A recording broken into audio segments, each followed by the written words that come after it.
हम तो पहली जो 300 मेगावाट की 2 यूनिटें लगी हैं, पूरे गांव इससे वैसे ही परेशान है।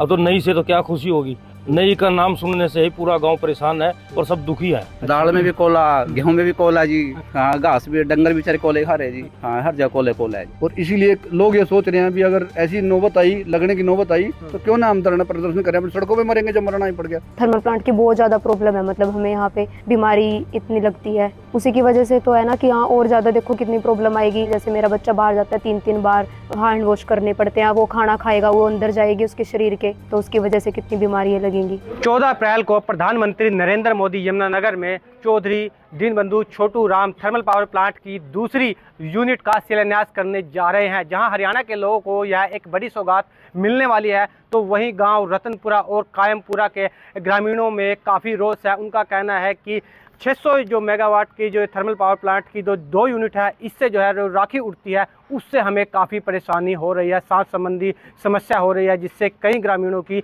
मौत भी हो चुकी है। अब जो नई यूनिट का शिलान्यास किया जाएगा, उससे जो है हमारे परेशानी और बढ़ने वाली है। इस वक्त मैं रतनपुरा गांव में मौजूद हूँ। ठीक जो है मेरे पीछे आप देख सकते हैं कि यह चिमनी है और इसके पास जो है 2 यूनिट जो है फ़िलहाल चल रही है, और ये गाँव जो है बिल्कुल इस जो चिमनी के बिल्कुल नज़दीक है। ऐसे में जब थर्मल पावर प्लांट चलते हैं तो ये जो राखी है यह उड़कर जो है गांव में आती है, जिससे सांस संबंधी लोगों को बीमारी हो रही है। छतों पर जो है राख उड़ती है, जिससे छतें काली हो चुकी हैं। इसके अलावा जो कपड़े तक जो है महिलाएं जो हैं वो छत पर नहीं सुखा सकती। इस वक्त मेरे साथ रतनपुरा और कायमपुरा गाँव के लोग हैं जो अपनी समस्या रखेंगे। हाँ जी सर, क्या नाम है आपका? लाभ सिंह जी। नई जो यूनिट है उसका शिलान्यास प्रधानमंत्री नरेंद्र मोदी करने वाले हैं, जहां एक तरफ हरियाणा के लोगों को बड़ी सौगात मिलने वाली है, यहीं क्या ये समस्या जो है आपके या जो कायमपुरा गांव है इनकी बढ़ने वाली है? जो नई यूनिट के बारे में आप बता रहे हैं, हमें पता चल रहा है, सरकार भी कह रही है भाई नई यूनिट का उद्घाटन कर रहे हैं, खुश हो रहे हैं। हम तो पहली जो 300 मेगावाट की 2 यूनिटें लगी हैं, पूरे गांव इससे वैसे ही परेशान है। अब तो नई से तो क्या खुशी होगी, नई का नाम सुनने से ही पूरा गांव परेशान है और सब दुखी है। और ये स्थिति हो गई है कि ना तो किसी बच्चे को बाहर छोड़ सकते और ना किसी पशु को बाहर बांध सकते। सारे में कोयला पड़ा है, कपड़े हम नहीं सुखा सकते। सर्दी के दिनों में कूलिंग टावर के पानी की बौछार इतनी पड़ती है कि जैसा 12 महीने बरसात होती है, चिरापुंजी हमारे यहाँ बना दिया गया है। पूरी सर्दियों में हम बाहर भी नहीं निकाल सकते, बारिश होती है, पूरा पानी पड़ता है कूलिंग टावर का। जो है ना ये सारा नीचे आता है, सारा पानी यहीं पड़ता है गाँव में। पशु भी नहीं बाहर निकाल सकते धूप के समय भी। ये पोजीशन हमारे पूरे गाँव की हो रही है। सरकार से गुजारिश कर चुके हैं, प्रशासन से कर चुके हैं, मुख्यमंत्री जी से कर चुके हैं इस बारे में। हमारे मंत्री जी हैं, श्याम सिंह राणा जी हैं, और पूर्व मंत्री हैं हमारे कंवरपाल जी, घनश्याम दास जी हमारे विधायक हैं। उन सब ने के बारे में सबसे कह लिया है। अब डीसी साहब से भी मिल लिया है इस बारे में। अब मुख्यमंत्री जी कल आए थे कैल में, उसके रैली के उसको देखने के लिए, यहाँ के इंतजाम के बारे में वो कह रहे कि ये 100% प्रदूषण रहित रहेगी जो अगली 800 मेगावाट की। तो हम कैसे मान लें इसको? जो पहली जो 300 की लगी है ये भी तो प्रदूषण रहित लगी हुई थी। जब इन्हें हमारा ये हालात कर दिया तो ये 800 वाली और उनसे भी बड़ी लगाने लग रहे हैं। तो इससे हमारे क्या हालात होंगे, क्या हमारे बच्चों का भविष्य होगा? सर ये कब लगी थी और क्या उस वक्त पता था कि राखी उड़ेगी, गांव के लोगों को समस्या होगी जब ये थर्मल प्लांट बनने वाला था? जब ये थर्मल प्लांट बनने वाला था सभी को ये कहा गया था इसमें कोई पोल्यूशन नहीं होगा, लोग बिल्कुल ठीक रहेंगे, कोई दिक्कत नहीं आएगी। पर जब ये लगा ना उसके बाद तो इतना पोल्यूशन होगा कि लोगों का रहना ही मुश्किल हो गया। अब लोग तो इसके नाम से जैसे ही पता लगा अभी 800 मेगावाट की यूनिट एक और लगेगी तो लोग तो वैसे ही चिंतित हो गए हैं। सरकार हमारी कोई सुन नहीं रही है, कोई सबको हम कह के सबको गुहार लगा के बैठ गए हैं। कोर्ट में भी केस डाला हुआ है, अभी तक कोई सरकार ने जवाब नहीं दिया। तो इसके बारे में अगर ये तीसरी यूनिट और लगी हमारे पास, 2 जो 600 मेगावाट की लगी हुई हैं, तो तीसरी लगी तो यहाँ पे तो रहना बहुत दुर्लभ हो जाएगा। लोगों को तो वैसे ही मरना पड़ जाएगा। तो लोगों की तो यही इच्छा है, अभी जब मरना ही पड़ गया तो हम क्यों ना सरकार के खिलाफ जाके सड़कों पे बैठ के मरे। जो चाहते क्या, समाधान कैसे होगा? आपने भी मांग रखी होगी प्रशासन के सामने, सरकार के सामने, तो रास्ता क्या निकलेगा, कैसे निकलेगा? इसका रास्ता तो यही है कि जैसे भी पानीपत के पास खुकराना गाँव में गाँव को शिफ्ट किया गया, हम भी सोच रहे हैं अभी हमारे गाँव को भी रतनपुरा और कैमपुरा को ऐसे ही शिफ्ट किया जाए। इतने बड़े गाँव नहीं है हमारे, 300 घर सारे हैं। तो इसको भी जो कॉलोनी बसाई है ना अपनी, वो अलग साइड में बसाई है, उसके पास ही हमें भी जगह दे दें कहीं, या इनके पास जगह बची है 40-50 एकड़ जमीन बची हुई है जो पुरानी कॉलोनी थी, जो आजकल खंडर बनी है, उसमें जंगल होया हुआ, उसमें दे दें हमें, ये अपने पास रख लें।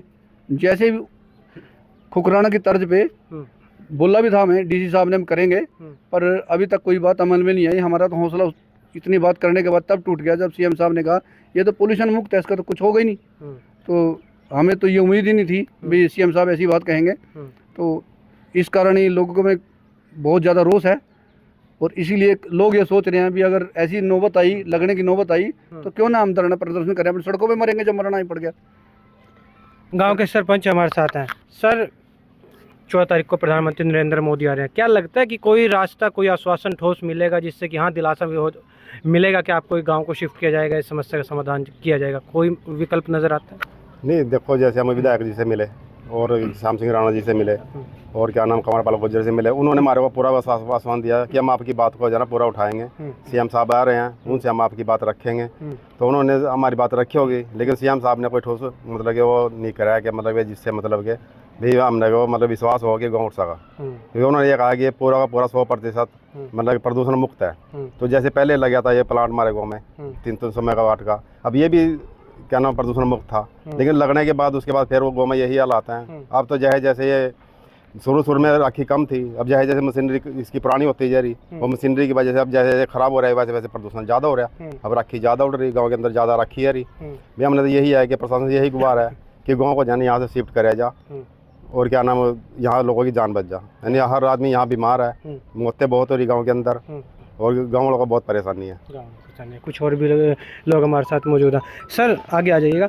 ये बताइए कि रास्ता क्या है, किस तरह रास्ता निकलेगा? और बता रहे हैं कि जो राखी उड़ती है इससे सांस संबंधी समस्याएं हो रही है, दमे के जो रोगी हैं वो बढ़ रहे हैं गांव में, तो लोगों की डेथ भी हो रही है। डेथ तो रिकॉर्ड है जी यहाँ। अच्छा, जेट सर्टिफिकेट का तो पता लग ही जाएगा रिकॉर्ड से, उसमें उठा के देख लो, कोई ये बताने की बात ही नहीं है। हर हफ्ते मौत हुई है इस गाँव में, हर हफ्ते। और रही बात आगे बीमारियाँ सबकी बढ़ रही, सब स्किन की प्रॉब्लम, सांस की, हर प्रॉब्लम यहाँ होगी। और एक सिट्टी जैसी आवाज आती है कानों में, ऐसे लग दिया जैसे कोई सिट्टी बजा रहा हो। अच्छा, इतना एयर पोल्यूशन भी इतना ज़्यादा है, शिफ्ट करना ही मजबूरी है। शिफ्ट करना ही मजबूरी है। ठीक, अच्छा जी। हाँ जी, दाल में भी कोला, गेहूं में भी कोला जी। अच्छा, हाँ, घास भी, डंगर बेचारे कोले खा रहे जी। अच्छा। हाँ, हर जगह कोला है जी।